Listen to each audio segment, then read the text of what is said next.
Hi there, it's Melissa speaking from Thriving Mind Psychology Clinic. I'm a psychologist here at Thriving Mind Psychology Clinic here on the beautiful Sunshine Coast. And today I wanted to come to you with a video talking about setting goals and how to achieve your goals. And the reason for this is last night when I was watching some TV, I saw a new program that aired called This Time Next Year. And so for those of you that don't know, essentially what it was about is the participants would come on and they would make a pledge or make a statement about something or a goal that they're setting that they wanted to achieve this time next year. And then magically they would come out the door that said this time next year, 12 months later, and we would find out whether or not they had achieved these goals. And really got me thinking about what it was about that process that was really so helpful for those participants in achieving their goals.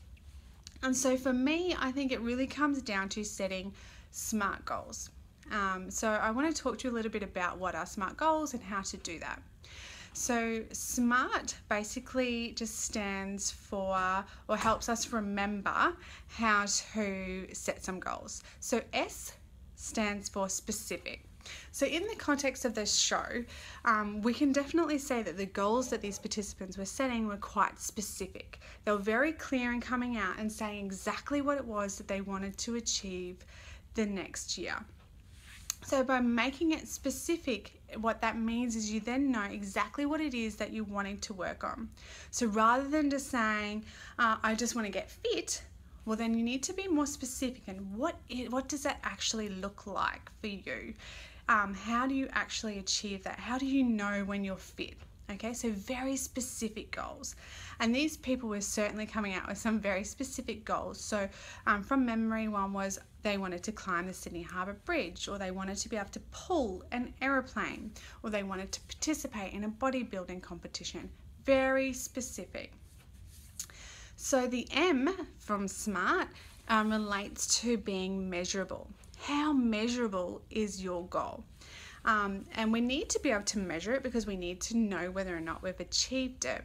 So again, of course, in these cases, they were very, very measurable. Okay, you either did the competition or you didn't. You either pulled the plane or you didn't. You either climbed the bridge or you didn't. Okay, so pretty easy to measure. If let's say, for example, it was in terms of your fitness, it might be a way to measure that might be how fast you could run 1K. That's very measurable because you can actually see a time and whether that time's improving or not or staying the same. You can measure it. You can see where your progress is at. The A is achievable, making sure that the goal is actually achievable. But what's quite interesting about this is on this show, some of these goals were absolutely amazing. And many people probably maybe could think, oh, that's not achievable, that's not something I could do. So I think it's a lovely little prompt to remember that it's really good to push ourselves sometimes and really put ourselves out there and try some amazing things that maybe we didn't really think that we could do. And whether we get there or not doesn't really matter. It's more about how much effort we put in. Now, I like to switch it up a little bit. I actually have two A's. Yes, one is achievable, but the other one that I really think is much more important, very important, is called accountability. Now, when we are accountable, it makes us far more likely to actually follow through with our plans and our goals. So in the circumstance of this show, these people were super accountable. Not only did they come on stage and declare their goal, declare that what they were going to do in the next 12 months in front of an audience, but it aired, I don't know if it's nationally or statewide, but they aired to probably thousands and thousands of people. So that is being very, very accountable. When we tell someone or we tell lots of people about what it is we want to achieve and how we're going to get there, we're far more likely to follow through. I guess because we don't want to look silly in front of those people. So being accountable is really important. You're far more likely to achieve your goal or at least attempt your goal if you are accountable to someone or lots of people, rather than just sort of saying in your own mind, oh, I'm going to go and do that, or I want to achieve this, or I want to do that. When you put it out there, you're far more likely to follow through. So the R is for realistic. So making sure that, yes, it's something that's realistic. So to say that your goal is to go on a spaceship to the moon in the next 4 months may not be realistic for most of us. there might be a few people where it is.